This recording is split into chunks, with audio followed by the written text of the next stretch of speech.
Oke, mari kita bahas sebuah ide yang kedengarannya gila, tapi sangat mungkin terjadi.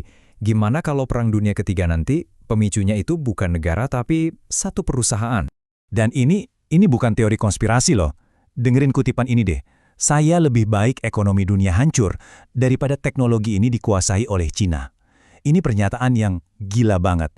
Dan ini semua tentang satu perusahaan, TSMC.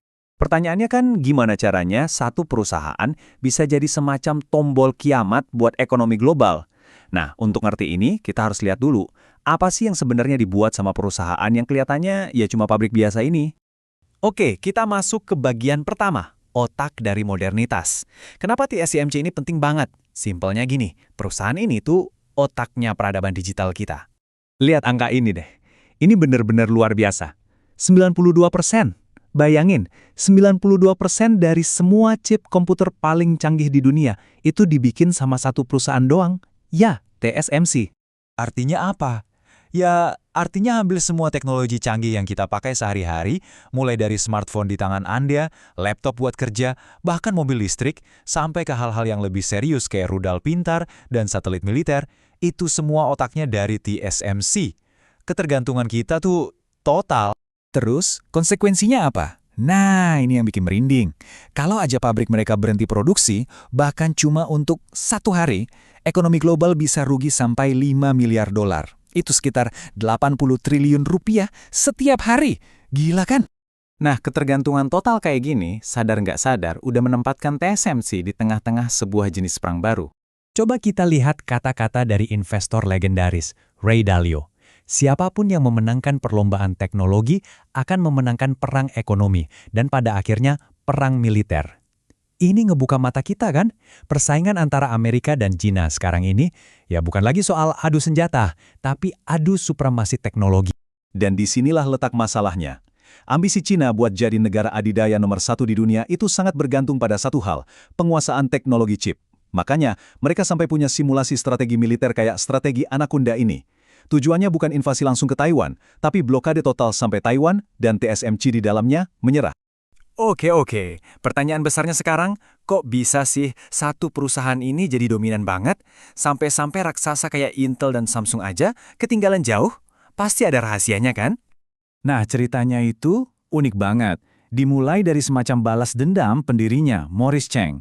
Jadi setelah kerja 25 tahun di Texas Instruments, beliau nggak kepilih jadi CEO. Akhirnya di usia 56 tahun, usia di mana banyak orang mikirin pensiun, beliau malah mendirikan TSMC di Taiwan. Dan setelah berjuang keras, mereka akhirnya dapat restu dari Intel. Ini titik baliknya. Dan kejeniusan Morris Chang itu ada di model bisnisnya, Pure Play Foundry atau pabrik murni. Waktu itu, ide ini dianggap aneh, bahkan gila. Kenapa? Karena raksasa kayak Intel itu mendesain, sekaligus memproduksi chip mereka sendiri. TSMC datang dengan ide, gimana kalau kita jadi penjahitnya aja, gak usah jadi desainernya. Ternyata, ide gila inilah yang jadi kekuatan terbesar mereka. Jadi, keunggulan mereka itu bisa kita lihat kayak benteng pertahanan 3 lapis. Pertama, netralitas. Karena mereka cuma penjahit, perusahaan kayak Apple nggak takut bisanya dicontek. Beda kalau kerjasama Samsung yang juga saingan mereka. Kedua, kurva pembelajaran. Fokus 40 tahun cuma di satu hal, bikin chip, bikin mereka jago banget, nggak ada yang bisa nandingin. Dan ketiga, ini yang paling susah ditiru, budaya ruang perang. Di mana para insinyur terbaik mereka siap sedia 24/7 buat mecahin masalah, mirip militer. Nah, semua ini membawa kita kembali ke situasi sekarang, di mana TSMC ini jadi semacam perisai silikon buat Taiwan. Kuat, tapi sekaligus sangat rapuh. Kita ada di ambang kekacauan. Coba bayangin skenario terburuknya, invasi benar-benar terjadi. Dunia bakal dihadapkan pada 2 pilihan yang sama-sama mengerikan. Di satu sisi, ada strategi Anaconda dari Cina, blokade Taiwan buat ngambil alih TSMC secara utuh. Di sisi lain, ada strategi Amerika yang disebut sarang rusak. Kalau mereka nggak bisa punya TSMC, ya udah, hancurin aja sekalian, biar Cina juga nggak dapat. Logikanya, kalau saya nggak bisa punya, ya orang lain juga nggak boleh. Jadi, nggak ada pilihan yang bagus di sini. Dua-duanya, mau skenario manapun yang terjadi, ujung-ujungnya cuma satu. Depresi ekonomi global yang skalanya jauh lebih parah dari apapun yang pernah kita lihat sebelumnya. Nggak ada pemenangnya. Terus dampaknya buat kita apa?